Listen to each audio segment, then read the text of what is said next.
ಆತ್ಮೀಯ ಸ್ಪರ್ಧಾರ್ಥಿಗಳೇ, ತಮಗೆಲ್ಲರಿಗೂ advice Kannada YouTube ಚಾನೆಲ್ಗೆ ಸ್ವಾಗತ. ಇವತ್ತಿನ ವಿಡಿಯೋದಲ್ಲಿ ಗ್ರಾಮ ಪಂಚಾಯಿತಿಯಲ್ಲಿ ಖಾಲಿ ಇರುವಂತಹ ಹುದ್ದೆಗಳ ಬಗ್ಗೆ ಸಂಪೂರ್ಣ ಮಾಹಿತಿಯನ್ನ ಈ ವಿಡಿಯೋದಲ್ಲಿ ನೋಡೋಣ.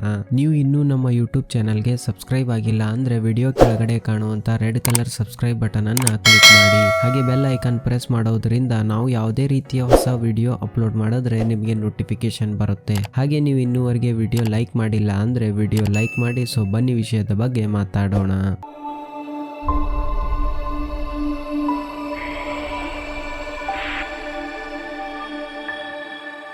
ಅದೇ ರೀತಿಯಾಗಿ ಇಲಾಖೆ ಹೆಸರು ಬಂದು ವಿಜಯನಗರ ಜಿಲ್ಲಾ ಗ್ರಾಮ ಪಂಚಾಯಿತಿ ಇಲಾಖೆ. ಖಾಲಿ ಇರುವ ಹುದ್ದೆಗಳ ಸಂಖ್ಯೆ ನೋಡೋದಾದರೆ 22 ಹುದ್ದೆಗಳು ಖಾಲಿ ಇವೆ. ಅದೇ ರೀತಿಯಾಗಿ ಹುದ್ದೆಗಳ ಹೆಸರು ನೋಡೋದಾದರೆ ಗ್ರಂಥಾಲಯ ಮೇಲ್ವಿಚಾರಕರು ಮತ್ತು ಮಾಹಿತಿ ಕೇಂದ್ರಗಳ ಮೇಲ್ವಿಚಾರಕ ಹುದ್ದೆಗಳು ಖಾಲಿ ಇವೆ. ಅದೇ ರೀತಿಯಾಗಿ ಒಂದು ಹುದ್ದೆಗೆ ಕೆಲಸದ ಸ್ಥಳದ ಬಗ್ಗೆ ನೋಡೋದಾದರೆ ವಿಜಯನಗರ ಜಿಲ್ಲೆಯಲ್ಲಿ ಕೆಲಸದ ಸ್ಥಳ ಆಗಿರುತ್ತದೆ. ಅದೇ ರೀತಿಯಾಗಿ ಈ ಒಂದು ಹುದ್ದೆಗೆ ಸಂಬಳದ ಬಗ್ಗೆ ನೋಡೋದಾದರೆ 15,196 ರೂಪಾಯಿಗಳು ಪ್ರತಿ ತಿಂಗಳಿಗೆ ಸಂಬಳ ಆಗಿರುತ್ತದೆ. ಅದೇ ರೀತಿಯಾಗಿ ಈ ಒಂದು ಹುದ್ದೆಗೆ ಅರ್ಜಿ ಸಲ್ಲಿಸುವ ವಿಧಾನದ ಬಗ್ಗೆ ನೋಡೋದಾದರೆ ಈ ಒಂದು ಹುದ್ದೆಗೆ ಆನ್ಲೈನ್ ಮುಖಾಂತರ ಅರ್ಜಿಯನ್ನ ಸಲ್ಲಿಸಬಹುದು. ಅದೇ ರೀತಿಯಾಗಿ ಅರ್ಜಿ ಸಲ್ಲಿಸಲು ಪ್ರಾರಂಭ ದಿನಾಂಕ ನೋಡೋದಾದರೆ 18 ಡಿಸೆಂಬರ್ 2023 ಆಗಿರುತ್ತದೆ. ಅದೇ ರೀತಿಯಾಗಿ ಅರ್ಜಿ ಸಲ್ಲಿಸಲು ಕೊನೆಯ ದಿನಾಂಕ ನೋಡೋದಾದರೆ 8 ಜನವರಿ 2024 ಆಗಿರುತ್ತದೆ. ಅದೇ ರೀತಿಯಾಗಿ ಅಧಿಕೃತ ವೆಬ್ಸೈಟ್ ಲಿಂಕ್ ಅನ್ನು ನಮ್ಮ ವೆಬ್ಸೈಟ್ ನಲ್ಲಿ ಕೊಡಲಾಗಿರುತ್ತದೆ. ನಮ್ಮ ವೆಬ್ಸೈಟ್ ಲಿಂಕ್ ಅನ್ನು ಈ ವಿಡಿಯೋ ಡಿಸ್ಕ್ರಿಪ್ಷನ್ ಮತ್ತು ಕಮೆಂಟ್ ಬಾಕ್ಸ್ ನಲ್ಲಿ ಪಿನ್ ಮಾಡಲಾಗಿರುತ್ತದೆ. ತಾವು ಅಲ್ಲಿ ವಿಸಿಟ್ ಮಾಡಿ ನಮ್ಮ ವೆಬ್ಸೈಟ್ ಗೆ ಹೋಗಿ ತಾವು ಅಧಿಕೃತ ವೆಬ್ಸೈಟ್ ಲಿಂಕ್ ಅನ್ನ ನೋಡಿಕೊಳ್ಳಬಹುದು. ಪ್ರತಿದಿನ ಹೊಸ ಅಪ್ಡೇಟ್ ಗಳಿಗಾಗಿ ಈಗಲೇ ನಮ್ಮ ಟೆಲಿಗ್ರಾಮ್ ಚಾನೆಲ್ ಅನ್ನ ಜಾಯಿನ್ ಆಗಿ. ಅದೇ ರೀತಿಯಾಗಿ ಈ ಒಂದು ಹುದ್ದೆಗೆ ಖಾಲಿ ಇರುವ ಹುದ್ದೆಗಳ ಬಗ್ಗೆ ನೋಡೋದಾದರೆ ಗ್ರಂಥಾಲಯ ಮೇಲ್ವಿಚಾರಕರು ಮತ್ತು ಮಾಹಿತಿ ಕೇಂದ್ರಗಳ ಮೇಲ್ವಿಚಾರಕರ ಹುದ್ದೆಗೆ 22 ಹುದ್ದೆಗಳು ಖಾಲಿ ಇವೆ. ಅದೇ ರೀತಿಯಾಗಿ ಈ ಒಂದು ಹುದ್ದೆಗೆ ವಯೋಮಿತಿಯ ಬಗ್ಗೆ ನೋಡೋದಾದರೆ ಸಾಮಾನ್ಯ ವರ್ಗದ ಅಭ್ಯರ್ಥಿಗಳಿಗೆ ಕನಿಷ್ಠ ವಯಸ್ಸು 18 ವರ್ಷ ಮತ್ತು ಗರಿಷ್ಠ ವಯಸ್ಸು 35 ವರ್ಷ ಮೀರಿರಬಾರದು. ಅದೇ ರೀತಿಯಾಗಿ ಪ್ರವರ್ಗ 2A 2B 3A 3B ಅಭ್ಯರ್ಥಿಗಳಿಗೆ ಕನಿಷ್ಠ ವಯಸ್ಸು 18 ವರ್ಷ ಮತ್ತು ಗರಿಷ್ಠ ವಯಸ್ಸು 38 ವರ್ಷ ಮೀರಿರಬಾರದು.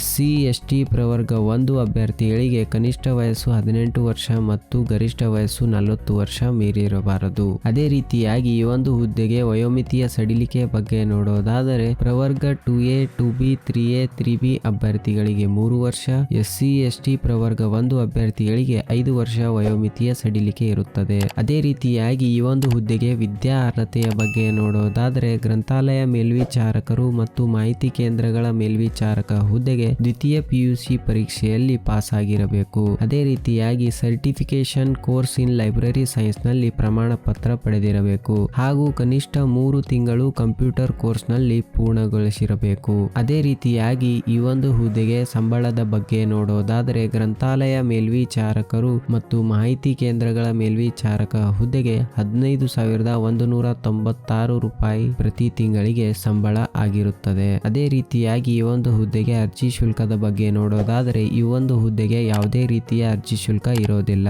ಅದೇ ರೀತಿಯಾಗಿ ಈ ಒಂದು ಹುದ್ದೆಗೆ ಆಯ್ಕೆ ಮಾಡುವಂತಹ ವಿಧಾನದ ಬಗ್ಗೆ ನೋಡೋದಾದರೆ ಶೈಕ್ಷಣಿಕ ಅರ್ಹತೆಯಲ್ಲಿ ಮೆರಿಟ್ ಮತ್ತು ರೋಸ್ಟರ್ ಮೀಸಲಾತಿಯ ಆಧಾರದ ಮೇಲೆ ಅಭ್ಯರ್ಥಿಗಳನ್ನು ಆಯ್ಕೆ ಮಾಡಲಾಗುತ್ತದೆ. ಅದೇ ರೀತಿಯಾಗಿ ಈ ಒಂದು ಹುದ್ದೆಗೆ ಅರ್ಜಿಯನ್ನು ಕಳಿಸುವ ವಿಳಾಸದ ಬಗ್ಗೆ ನೋಡೋದಾದರೆ ಸದಸ್ಯ ಕಾರ್ಯದರ್ಶಿ ಆಯ್ಕೆ ಸಮಿತಿ ಹಾಗೂ ಉಪ ಕಾರ್ಯದರ್ಶಿಗಳು ಜಿಲ್ಲಾ ಪಂಚಾಯಿತಿ ವಿಜಯನಗರ, ಜಿಲ್ಲಾಧಿಕಾರಿಗಳ ಕಚೇರಿಯ ಕಟ್ಟಡ, TV ಡ್ಯಾಂ ರಸ್ತೆ, ಹೊಸಪೇಟೆ ಆಗಿರುತ್ತದೆ. ಅದೇ ರೀತಿಯಾಗಿ ಈ ಒಂದು ಹುದ್ದೆಗೆ ಅರ್ಜಿ ಸಲ್ಲಿಸಲು ಬೇಕಾಗುವ ಅಗತ್ಯ ದಾಖಲೆಗಳ ಬಗ್ಗೆ ನೋಡೋದಾದರೆ SSLC ಅಂಕಪಟ್ಟಿ, ದ್ವಿತೀಯ PUC ಅಂಕಪಟ್ಟಿ, certification course in library science ನಲ್ಲಿ ಪ್ರಮಾಣ ಪತ್ರ, ಜನ್ಮ ದಿನಾಂಕದ ದಾಖಲೆ, ಕಂಪ್ಯೂಟರ್ ಪ್ರಮಾಣ ಪತ್ರ, ಜಾತಿ ಮತ್ತು ಆದಾಯ ಪ್ರಮಾಣ ಪತ್ರ, ಇತ್ತೀಚಿನ ಭಾವಚಿತ್ರ, ಸಹಿ ಮತ್ತು ಅಂಗವೈಕಲ್ಯ ಪ್ರಮಾಣ ಪತ್ರ. ಅಂಗವಿಕಲ ಇದ್ದರೆ ಮಾತ್ರ ಅನ್ವಯ.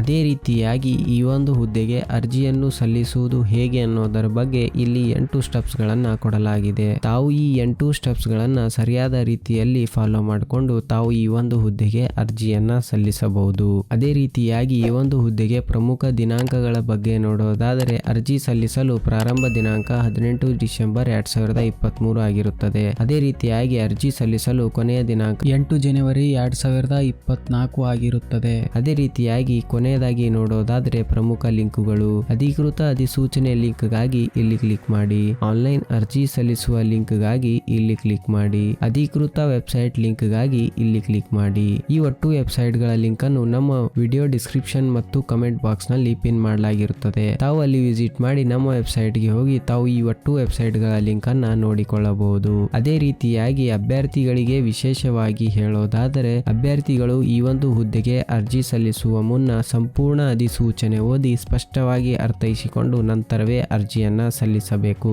ಧನ್ಯವಾದಗಳು.